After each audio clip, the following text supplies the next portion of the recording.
Charte d'engagement réciproque entre les élus et les citoyens.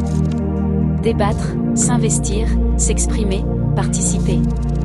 Pour un véritable renouveau démocratique. La démocratie ne se limite pas à glisser un bulletin dans une urne. Elle commence surtout après. Aujourd'hui, alors que la défiance envers les institutions grandit, une question cruciale s'impose. Comment redonner du sens à notre vie démocratique ? Le collectif, Les Voix de l'Avenir, apporte une réponse ambitieuse et concrète avec une charte pour un renouveau démocratique. Cette réponse invite à sortir des schémas politiques figés pour faire de la démocratie une pratique vivante, partagée et exigeante. La démocratie ne peut plus attendre 6 ans. Nous vivons dans une société informée, connectée, réactive, mais paradoxalement tenue à l'écart des décisions majeures. Entre 2 élections, les citoyens sont souvent relégués au rôle de spectateurs passifs. Ce modèle vertical, fondé sur la délégation et les clivages, montre aujourd'hui ses limites. Cette réponse invite à sortir des schémas politiques figés pour faire de la démocratie une pratique vivante, partagée et exigeante.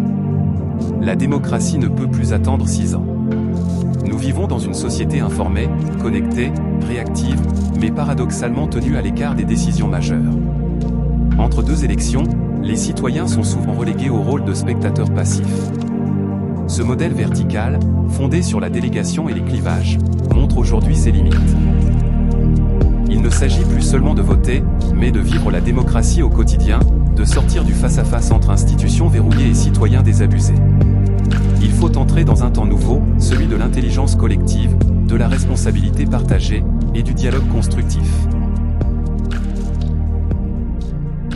Le collectif, Les Voix de l'Avenir, propose une charte fondatrice afin de changer de cap. Cette charte ne se contente pas de dénoncer, elle propose une boussole, une vision claire, en 5 engagements. 1. Faire vivre la démocratie entre les élections. La démocratie ne doit pas être un événement ponctuel, mais un processus continu. La charte affirme qu'il faut plus de démocratie dans l'intervalle des élections que pour les élections. Cela signifie favoriser la participation citoyenne régulière, les concertations ouvertes, les outils de dialogue. 2. Briser l'entre-soi des élus et des postures partisanes. Trop souvent, les décisions se prennent dans un cercle fermé, sans contact avec le réel. La charte prône une démocratie d'association.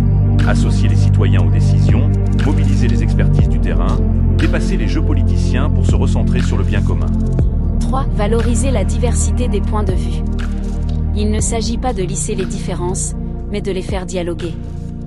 Le débat démocratique gagne à fertiliser les désaccords plutôt qu'à s'enfermer dans des affrontements stériles. Cela demande une culture du respect, du compromis et du souci de l'autre. 4. Donner du pouvoir d'agir, pas du confort d'attente.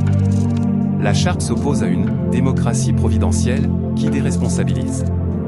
Elle défend au contraire le pouvoir d'agir, cette capacité à prendre part aux transformations collectives. Être citoyen, ce n'est pas seulement revendiquer, c'est aussi contribuer. 5. Cultiver une éthique du dialogue. À l'heure des réseaux sociaux où l'indignation prime sur l'argumentation, la charte appelle à une élévation du débat. Cela suppose de cultiver l'écoute, de parler vrai, la rigueur intellectuelle, pour que la parole citoyenne devienne une force transformatrice. Une démocratie à hauteur d'humain. Ce texte est plus qu'un manifeste, c'est une invitation. Une invitation à reprendre notre place dans la vie démocratique, à inventer d'autres formes de participation, à croire encore en notre capacité à décider ensemble. Le renouveau démocratique ne viendra pas d'en haut. Il se construit ici et maintenant, dans les quartiers, les petits villages, dans les conseils citoyens, dans les assemblées locales, dans les projets collectifs. Et si on s'y mettait ?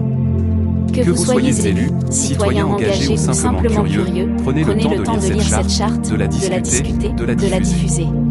C'est peut-être le premier pas vers une démocratie plus exigeante, mais aussi plus vivante, plus juste, plus humaine.